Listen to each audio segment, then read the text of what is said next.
Swag.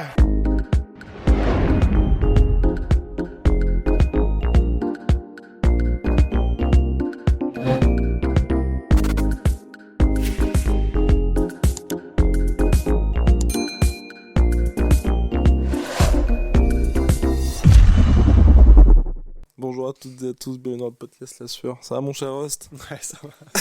Au top de sa forme. On va parler de Sean O'Malley, paradoxalement bien évidemment, messieurs, parce que c'est une performance. On pourrait en apparence la juger comme superbe parce qu'il y a cet énorme chaos, mais pourtant, et c'est là que c'est paradoxal, on trouve qu'il n'a pas très bien géré Sean O'Malley. Je sais pas si on peut dire qu'il a pas très bien géré. Moi je trouve qu'il n'a pas très bien géré son combat.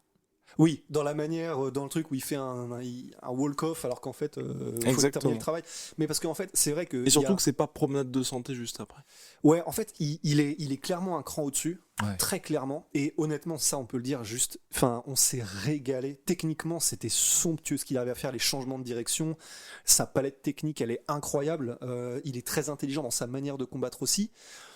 Non, on s'est absolument régalé parce que c'est un technicien. C'est un technicien, il sait gérer parfaitement avec les armes qu'il a. Il est très long, donc beaucoup de front kick au corps, beaucoup de déplacements. Ces 1-2 sont absolument magnifiques. Il utilise tout vraiment d'une manière qui est magnifique en tant que striker. Mais il y a par moments... Il y a des moments où il a semblé qu'il n'avait pas la solution pour finir, en fait.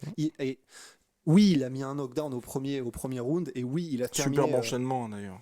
C'était magnifique avec la fameuse, tu sais, Connor versus Cowboy, ou alors la fameuse, d'ailleurs, Cowboy Cerrone avant ça, où tu fais un coup avec ton bras gauche, et en fait, avec le même côté, tu viens avec le high kick, absolument somptueux. C'est spécial Peter Hart, ça. Pour le c'est coup. vrai, oui, puis Peter Hart, il pousse la tête avec la nuque, c'est bien par là. Et du coup, absolument somptueux. Et il met aussi un KO magnifique lors du 3e round. Mais en fait, entre les deux, il y a un côté, il est au-dessus, très clairement techniquement. Il risque rien. Il n'est pas en danger.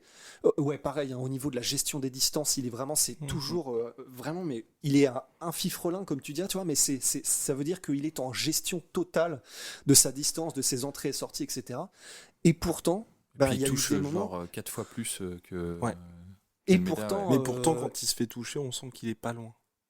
C'est surtout sur les low kicks où, franchement, c'est marrant. Tu sais, puis t'as une attitude. Les mentons de verre et Sean O'Malley va nous inventer les chevilles de verre. C'est quand même assez dingue parce qu'à chaque fois qu'il prend des coups, tu sens que il a pris quoi, 6 ou 7 low kicks. C'est pas tant que ça finalement. Et pourtant, il y a des moments où tu te dis c'est chaud quoi. C'est chaud. Mais à part ça, honnêtement, il était carrément au-dessus. Alors on pinaille, c'est vrai qu'on pinaille, oui, c'est ça.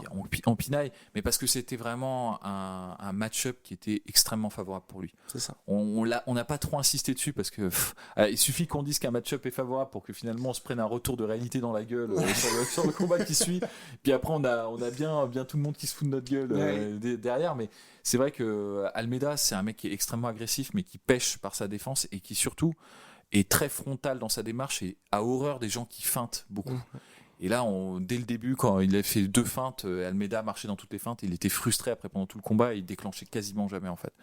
Et après, c'était Sean O'Malley qui... Et quand il déclenchait, il ne suivait pas là où il aurait fait du coup par coup, et ça pouvait pas marcher. Tu peux pas marcher sur du coup par coup avec un profil comme Sean O'Malley qui a un avantage d'allonge, un avantage de mouvement, qui est juste plus sophistiqué que toi en fait. Il aurait fallu rendre le combat un peu sale, il aurait fallu essayer de rentrer dedans, clincher ou même enchaîner les attaques, parce qu'il y a plusieurs moments où il l'avait sur le reculoir, mais après, kudos aussi, parce que c'est vrai qu'on dit qu'il aurait fallu qu'il clinche et qu'il coupe la distance, mais d'un autre côté aussi, les déplacements et surtout la manière de s'évader en changeant de direction rapidement et de garde en même temps, et en même temps qu'il jab sur la sortie de O'Malley, honnêtement c'était scolaire et somptueux dans sa manière de faire, donc pas évident non plus. Il aurait fallu mais vu ce qu'il a mis en place pour justement éviter ça, Sean O'Malley, et rester tout le temps à l'extérieur, compliqué quand même, très compliqué. Non mais c'est clair, non mais c'est sûr, mais c'est juste, c'est pour ça qu'on est sévère avec O'Malley. C'est parce que le match-up était fait pour le faire briller, et normalement il aurait dû terminer ce combat au premier round. C'est ça. Et c'est vrai qu'il a ce côté un peu trop complaisant. Je trouve qu'il peut lui jouer des tours. Il y a plusieurs moments où surtout qu'il se il met laissait presque en passer danger, des feintes de tête, les feintes de regard. Ouais. Et c'était vraiment énervant parce qu'il y a 2 fois où il s'est pris un crochet en contre là-dessus, et tu fais, mais Non, c'est bon, le show c'est bien quand t'es vraiment en contrôle, mais c'est parce que franchement, si jamais il se prend un KO comme ça, ça va devenir viral. Hein. Enfin, il se rend pas compte, là, il joue vraiment avec le feu là-dessus parce que c'est à double tranchant. C'est sûr que s'il met un KO en faisant son petit truc, bien sûr, ça va faire les réseaux sociaux et tout, mais il se rend pas compte que si jamais il se prend un KO à ce moment-là, mais jusqu'à sa mort, on va lui rappeler quoi. Non, mais vraiment, parce que par exemple, il suffit, en fait, quand on dit que Almeida aurait pu suivre, c'est-à-dire qu'en fait, lorsqu'il fait une avancée, il met un coup et après il s'arrête.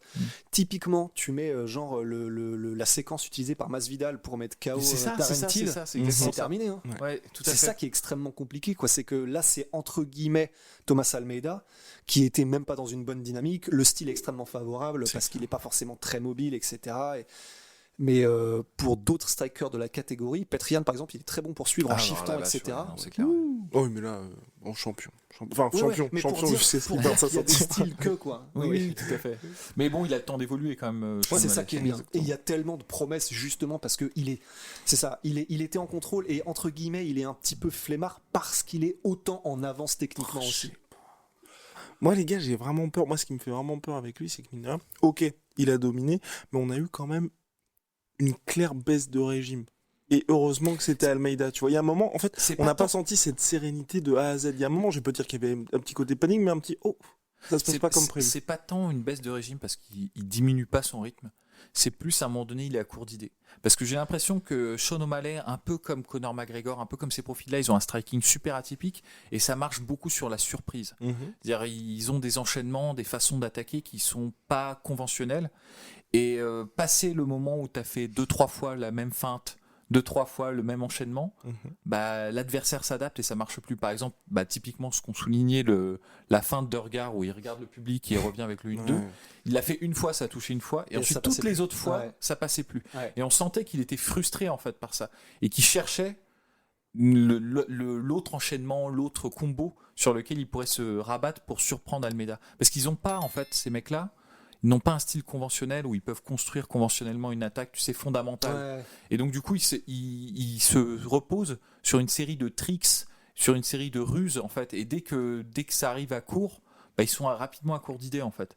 Et c'est un peu ça qu'on a eu. Et en fait, ce qui s'est passé, c'est que Almeida, dans le troisième round, parce que c'est surtout au deuxième round où c'est évident que ça patine un peu, même s'il est en contrôle et qu'il a plus de touches, mais il n'allait pas le terminer, en fait. C'était ça, tu avais de la sensation qu'il ne le terminerait pas. Et en fait, c'est au troisième round, c'est Almeida qui vient vers lui parce qu'il sait qu'il va perdre, Almeida. Donc, il fonce, et il fonce sans trop de défense, et il se fait contrer à ce moment-là. Mais si Almeida n'avait pas eu cette démarche très agressive au troisième round, il aurait perdu par décision. C'est clair. Parce qu'il n'y aurait pas eu le trick pour avoir le finish, en fait. Ouais, non, complètement. Et le finish d'ailleurs qui est absolument magnifique. Ça, c'est clair. Avec cette espèce de 1-2 avec un jab, tu sais, un espèce de revers jab. Et il revient ensuite, c'est vraiment magnifique. Bref, j'attends de voir en tout cas pour la suite, mais sachant que là, c'est vrai qu'on se posait la question de quel adversaire pour Sean O'Malley. Et il est classé, il est dans le top 15. Ah non, il est même pas dans le top 15. Pas encore, putain, c'est fou quand même la hype qu'il a, alors qu'il n'est pas encore entre guillemets dans le top 15, mais je sais pas qu'ils sont genre du niveau 15, du numéro 15 au numéro 10, mais au moins essayer de lui faire passer un step. Je crois que Sang Yadong a perdu son combat récemment. Et il était dans le top 15. Et il était dans le top 15. J'avoue. Freedom, son matchmaker de l'UFC. In the place. Allez, je pense qu'on a fini sur Sean O'Malley. Big shout out à My Sweet Protein, moins 38% sur tout My Protein avec le code la sueur. Et sur Venom, moins 10% sur tout Venom avec le code la sueur. Attends, ça va être pour une nouvelle aventure.